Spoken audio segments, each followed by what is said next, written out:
গল্পের নায়ক, যে একজন নামকরা কলেজের প্রফেসর।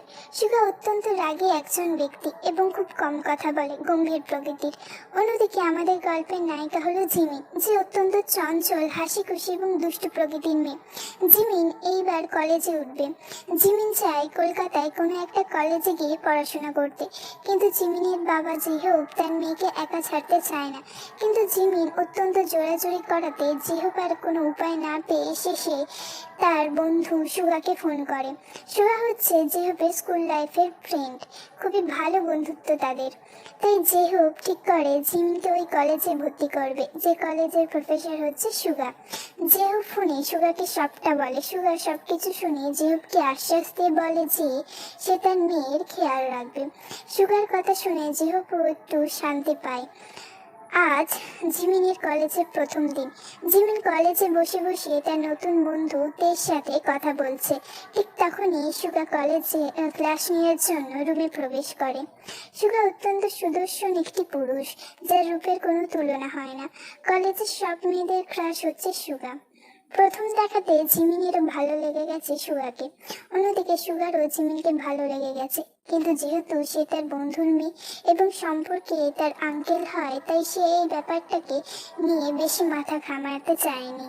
কলেজ শেষ করে জিমিন অপেক্ষা করছিল সুগার জন্য, কারণ সুগা আর জিমিন একই বিল্ডিং এ পাশাপাশি ফ্ল্যাটে থাকে। মূলত জিহোপি এরকম ব্যবস্থা করেছে যাতে সুগা সবসময় জিমিনের খেয়াল রাখতে পারে। সুগা গাড়ি নিয়ে আসতে জিমিন গাড়িতে উঠে বসে। গাড়িতে উঠে বসার কিছুক্ষণ পর থেকে জিমিন সুগাকে হাজার রকমের প্রশ্ন করতে থাকে। মূলত জিমিন জানতে চাইছিল সুগার কোনো গার্লফ্রেন্ড আছে কিনা, তাই জিমিন এই প্রশ্নটা সুগাকে জিজ্ঞেস করেছিল। সুগা উত্তরে বলেছিল না। একথা শুনে জিমিন মনে মনে অত্যন্ত খুশি হয়েছিল। আর কথা বলতে বলতে তারা তাদের অ্যাপার্টমেন্টের সামনেও চলে আসে। তারপর তারা যে যার মতো ফ্ল্যাটে চলে যায়। সন্ধ্যার সময় জিমিন সুগার ফ্ল্যাটে আসে পড়ার জন্য। সোফায় বসে জিমিন পড়ছিল আর সুগা তার পাশে বসে ল্যাপটপে কাজ করছিল। হঠাৎ করে জিমিন সুগাকে একটি প্রশ্ন করে, আচ্ছা আঙ্কেল, আপনি কোনোদিন কাউকে কিস করেছেন? জিমিনের এমন কথা শুনে সুগার কাশি শুরু হয়ে যায়। সুগাকে কাশতে দেখে জিমিন দৌড়ে রান্নাঘর থেকে এক গ্লাস জল নিয়ে এসে সুগাকে খাওয়ায়। সুগা জলটা খেয়ে যখন মুখ তুলে তাকায়, তখন একটা জিনিস থেকে এক দৃষ্টিতে তাকিয়ে থাকে।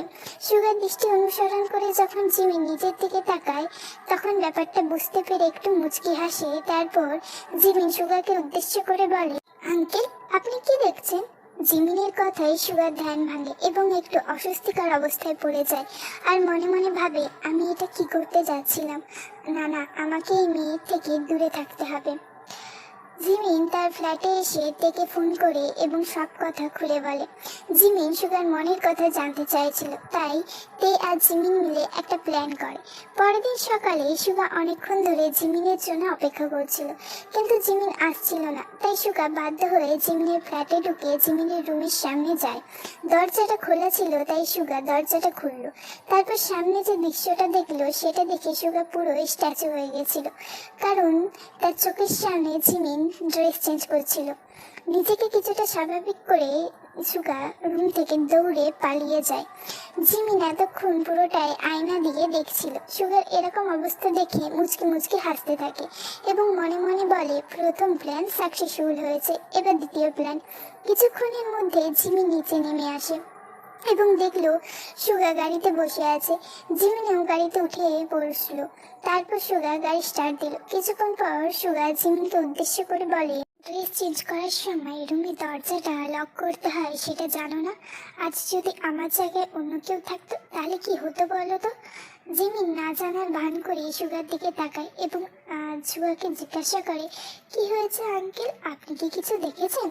জিমিনের কথায় সুগার ধ্যান ভাঙে এবং মনে মনে বলে, এটা আমি কি করতে যাচ্ছিলাম? উত্তেজনার জন্য এক্ষুনি মুখ থেকে বের হয়ে যাচ্ছিল। না না, আমাকে নিজেকে আরো কন্ট্রোল করতে হবে। তারপর তারা কলেজে পৌঁছে যায়। কলেজে পৌঁছে জিমিন জানতে পারে আর কিছুদিন পর তাদের কলেজে একটা অনুষ্ঠান আছে, তাই জন্য সবাই অনুষ্ঠানে যোগদান করছে। জিমিন আর তেও নাচে নাম দিয়েছে। সেদিনের মতো কলেজ শেষ করে যে যার মতো ফ্ল্যাটে চলে আসে। একটু বিশ্রাম নিয়ে জিমিন আবার সুগার কাছে পড়তে যায়। সেই দিন অবশ্য জিমিন আর কোনো দুষ্টুমি করেনি, চুপচাপ পড়ে নিজের ফ্ল্যাটে চলে এসেছে। এইভাবে বেশ কিছুদিন কেটে যায়। আর আজ কলেজে অনুষ্ঠান, তাই সবাই ব্যস্ত। আজ মেয়েরা শাড়ি পরেছে। জিমিন আজ একটা খুব সুন্দর নীল রঙের শাড়ি পরেছে এবং লম্বা চুলগুলোকে ছেড়ে রেখেছে আর একটু হালকা মেকআপও করেছে। এর ফলে জিমিনকে আজকে অপরূপ সুন্দরী লাগছিল। কলেজের সব ছেলেরা জিমিনকে দেখে পুরোই ক্রাশ খাচ্ছিল। অন্যদিকে সুগা একটা ব্ল্যাক শার্ট আর হোয়াইট প্যান্ট পরেছিল, যার ফলে তাকেও অপরূপ সুন্দর লাগছিল। অনুষ্ঠান শুরু হয়, একে একে সবাই পারফরমেন্স করছিল। বেশ কিছুক্ষণ পর জিমিন আর তেয়ের ডাক আসে। তারা স্টেজে উঠে নাচতে শুরু করে। নাচার কারণে জিমিনের শাড়িটা একটু সরে গেছিল, যার ফলে তার পেটের কিছুটা অংশ দৃশ্যমান হয়ে উঠেছিল, যেটা থেকে কলেজের ছেলেরা খুব খারাপ খারাপ মন্তব্য করছিল, যেটা পাশ থেকে সুগা শুনে ফেলে এবং অত্যন্ত রেগে যায়। জিমিন নাচ শেষ করে নিচে নামতেই সুগা জিমিনকে টানতে টানতে নিয়ে যেতে থাকে, নিয়ে গিয়ে গাড়িতে বসে। তারপর গাড়ি স্টার্ট দিয়ে যেতে থাকে। সুগার এমন করাতে জিমিন অবাক হয়ে যায়। জিমিন সুগাকে জিজ্ঞাসা করতেই যাবে যে তার কি হয়েছে, কিন্তু সুগার রাগে চেহারা দেখে ভয় আর কিছু জিজ্ঞাসা করতে পারেনি। সুগা টানতে টানতে জিমিনকে তার রুমে নিয়ে আসে এবং বিছানার উপরে ফেলে দেয়। তারপর খুব ডিপভাবে জিমিনকে কিস করতে থাকে। যদিও বা সুগা কিস কম করছিল, বাইটি বেশি করছিল, যার ফলে জিমিনের ঠোঁট কেটে রক্ত বের হচ্ছিল। সুগা সেই দিকে কোনো ধ্যানই ছিল না, সে তো নিজের মতো কাজ করছিল। বাইট করা থামিয়ে সুগা জিমিনকে উদ্দেশ্য করে বলে, কেন শাড়ি পরেছিস বল, কেন পরেছিস? লোককে নিজের শরীর দেখানোর জন্য শাড়ি পরেছিস?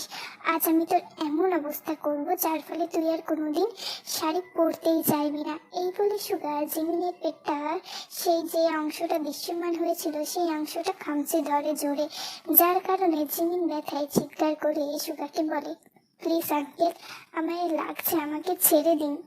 কিন্তু সুগার তো জিমিনের কোনো কথাই কানে যাচ্ছিল না। সুগার জিমিনের শাড়িটাকে এক টান দিয়ে খুলে ফেলে, তারপর সারা শরীরে ছোটে ছোটে বাইট করতে থাকে।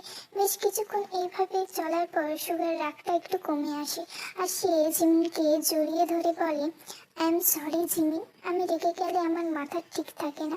আমি এইসব কিছুই করতে চাইনি, কিন্তু ওরা যখন তোমার নামে খারাপ খারাপ কথা বলছিল, যেগুলো শুনে আমি আর নিজেকে ঠিক করে রাখতে পারিনি, রেগে গিয়েছিলাম। সুগার মুখে এমন কথা শুনে জিমিন সুগাকে আস্ক করে, আপনি কি আমাকে ভালোবাসেন আঙ্কেল?